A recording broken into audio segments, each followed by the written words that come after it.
Autre série qu'on termine aujourd'hui, une formidable balade gastronomique dans une région, comme on le fait de temps en temps. Cette semaine, nous avions choisi les Hautes-Alpes avec de jeunes chefs passionnés, eux aussi, par la qualité des produits, par le terroir, par la bonne cuisine.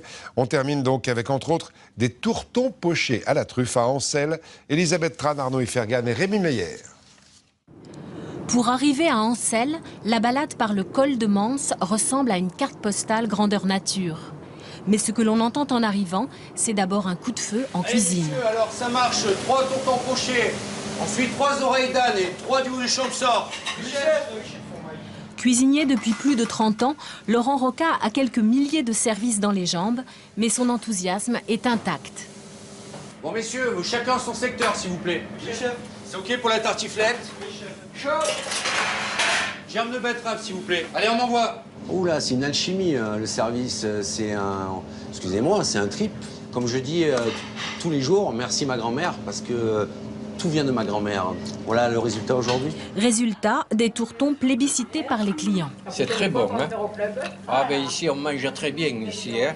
C'est pas de maintenant, il y a longtemps, hein. C'est très recherché comme cuisine. Maintenant, je fais attention à la nourriture, mais là, je peux y aller, je peux me lâcher, hein. Vous avez l'air de vous régaler, là. Ah, je me régale, c'est bon. C'est magnifique. Dans la farce des tourtons, les grands classiques. Des pommes de terre, des oignons, de la crème et du fromage. Mais une nuit, il y a plusieurs années, le chef eut un déclic. J'ai voulu faire cette recette parce que j'avais envie de sortir de l'ordinaire. Donc j'avais envie de marier un produit authentique à d'autres produits plus nobles.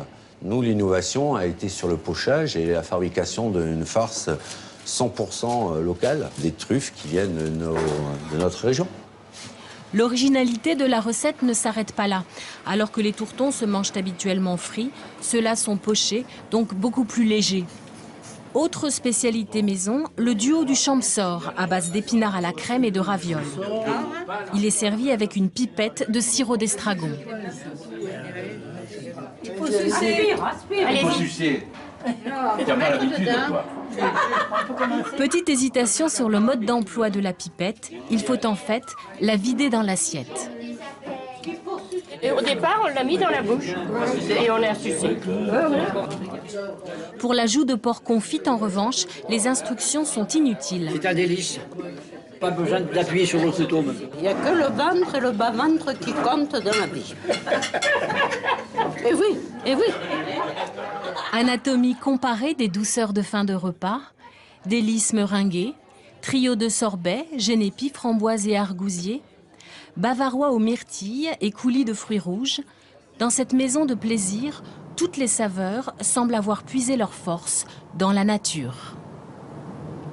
Elle est si belle et c'est sans doute pour ça que la France est la capitale mondiale de la gastronomie. Toute la série à revoir, bien évidemment, elle est superbe sur le site internet de cette édition de 13h. La semaine prochaine, je vous le dis tout de suite, on vous parlera de l'artisanat lié au livre à l'occasion du Salon du Livre. On ira faire une petite balade hivernale dans le département de l'Yonne et puis quelques grands voyages dans le monde, dans des pays de rêve à l'occasion du Mondial du Tourisme. Les vacances en France, elles se terminent ce week-end, mais ça va être compliqué de redescendre pour les gens qui sont à Tignes et Val d'Isère en ce moment. On revoit quelques images que vient de nous envoyer Yves de l'Écluse de cet énorme éboulement de rochers sur la route de Bourg-Saint-Maurice, la seule route qui permet de descendre de ces stations. La circulation pourrait être partiellement rétablie ce soir. En attendant, pour aller à Bourg-Saint-Maurice, les vacanciers qui n'ont pas de voiture n'ont pas d'autre solution que de monter avec leur bagage dans un télésiège. Voilà le point de la situation là-bas. Un mot de la bourse qui ne bouge pas. Elle avait anticipé sans doute l'accord des banques cette nuit sur la dette grecque. 3479 points. À Paris, dans un instant, Catherine Laborde, à 20h, Claire Chazal. Et puis, en guise de générique, on va ouvrir la fenêtre du studio sur le pont du Gard où nous étions tout à l'heure avec un petit clin d'œil aux 1,5 million de pêcheurs qui va se lever tôt demain matin pour taquiner la truite. Bon week-end, bon après-midi et à lundi.